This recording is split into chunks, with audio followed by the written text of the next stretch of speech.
everyone, welcome back to my YouTube channel.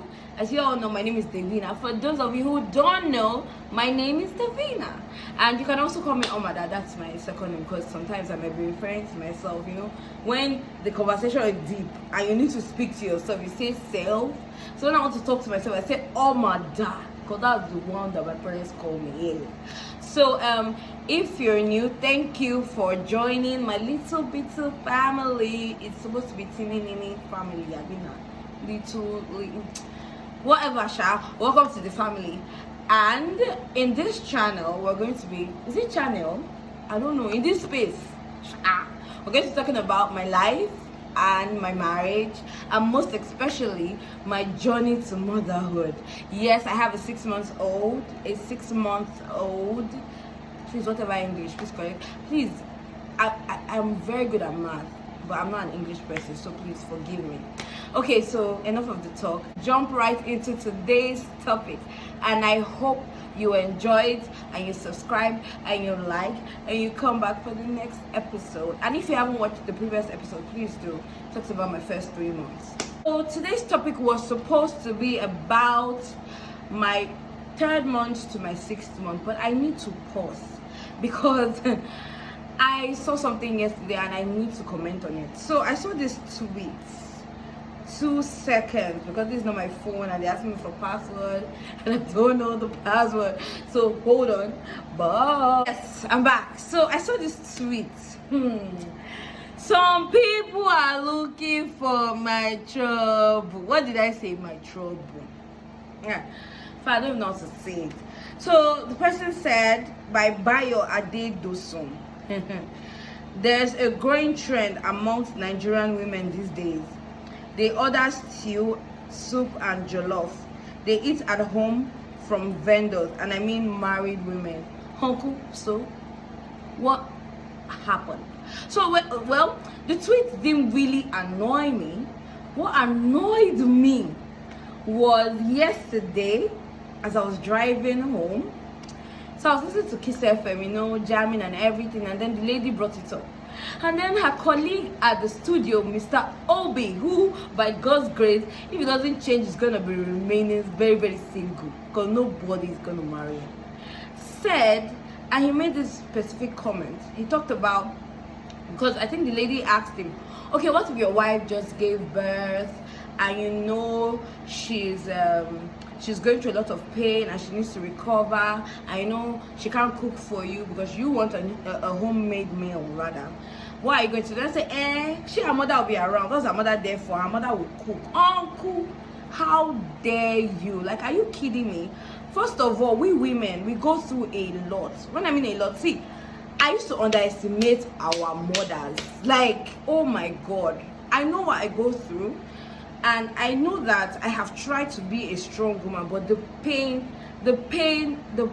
is it's overbearing. And I feel like after pregnancies, and I'm going to talk about this in my video because this is one mistake I made, and that is trying to heal after giving birth. I'm somebody that I'm very overly active, so when I could feel better at the 2nd week, I started cooking, I started doing 1 or 2 things, and my brother and my sisters, even up till now, I can't sleep properly because I have terrible back aches, and that's what comes with not resting properly after giving birth.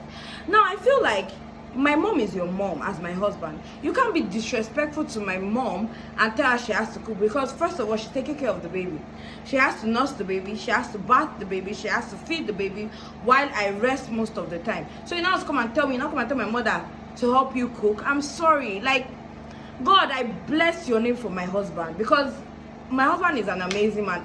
Even if he has his own shortcomings, my husband is amazing. I mean, for the past few months, if I can cook, I can cook. If I can't cook, my husband will gladly buy me food and bring home, because he understands it is not easy. So you, as a selfish man you have never been in love, I'm sure, and even if you've ever been in love, you've never had a baby, because I'm sure if you have watched your wife, and I told him that they go through labor, the terror. I didn't go through labor, but that's another topic. But you cannot now come and tell me, oh, that means I have to sit in the kitchen and cook. My brother, I'm not going to do that. So please, men, don't be selfish. Don't think a woman's life ends in the kitchen. She's not your servant. She is your wife. She's the person you promise forever. You promise to love her. You promise to take care of her. In fact, there's a verse in the Bible. You know, God said the women should honor or respect their husband, while men should love their wives. Love, please go and read the meaning of love. If you love somebody, you won't enslave the person, that even in their discomfort they should cook for you. Now let me add a clause to it. I am somebody that I love to cook, so for me it is not a problem. You get, I love to cook. It's just that I will not inconvenience myself, you know. I won't go the extra. No, I'll go the extra mile for my husband. But if I'm not feeling too fine, or I'm not bodily ready, you get, to cook, I will tell my husband, darling, please, I can't cook, and he will be understanding. But you won't now come and put pressure on every single man, because first of all, I know some women that don't know how to cook, like they've tried to learn and it just didn't happen. And I know some people that don't like cooking. They can cook, but to stay in that kitchen, the heat and everything, they can't really take it. So now, if you now come and tell me that you knew when, like, once you guys were cutting, you knew that she's not a kitchen person, she's not a clean, the kind of person that loves to clean or cook or do other things, and then you say, okay, now we are married, oh, babe, you have to change. Uncle, stop it. Because we did not beg people to change. We didn't ask people to stop being whatever you are. I mean, it is not nice and it is not fair. So please and please and please, you guys should put yourself in our shoes. Most of our women, our mothers took it. You know, most of our mothers, you know, I have a scenario. I have a friend who, you know, her husband is a very abusive husband, not physically though, emotionally. He talks to her in a, verbally. He talks to her very rudely. You know, he's always shouting at her, insulting her, belittling her. And the girl came to her mom and she was like, Mom, I don't like when he talks to me like this. I think I need space for my marriage. I might even divorce him. And the mother said, don't do it. So we went through it. Did we die? But you know, most of our mothers, whether we like it or not, our mothers are depressed. Some of us, not all, excuse my language, but if you are a woman married to a typical, in quote, African man, and you are a sane person, I throw you hand. Because you can hear some funny things like, oh, you're supposed to treat him like your king, you're supposed to treat him like your lord. What are we? We're human beings too. If I respect you, please respect me. If I take care of you, please take care of me. There are some days that I will not bother you. Like, there are some days I work, so if there's no food in the house, I contribute to the house. Do you not want to come and tell me, oh, I must always put pressure on my husband that, oh, husband, please provide. If he can't, he can't, and I will take up that position of providing. If he can, he can. So please, this is not about being a feminist. I think we just want gender equality, because it's not fair that there's so much pressure being put on one gender to do a lot of housework. Like me and my husband now, before we started having helps in the house, we used to do division of labor. You sweep, I mop. You clean, I dry. Things like that. I mean, and it also helps with bonding in marriage, whether you like it or not. So please and please, Mr. Obi, don't say that till you get married and you watch your wife give birth. Maybe you have a different perspective. I know the funny thing about men like that, now then they love fast. Now then they're foolish for their wives. Sorry to speak English. It's them that used to love their wives more than anything. Like I always tell my husband, like, you see all these men that will be making out, they are the ones that are, you know, indoors begging their wives, treating their wives like gold. Because the truth is, he who finds a wife finds a good thing and obtain blessings from God. So if you have a good thing, why will you not take care of the good thing? Like most of the men now, you know, you need to take care of your wives. You don't need to stress them. You know, like let me divert to another thing. So you know how men say, oh, my wife doesn't slay any longer, or she doesn't do makeup, she doesn't do this, she doesn't do that.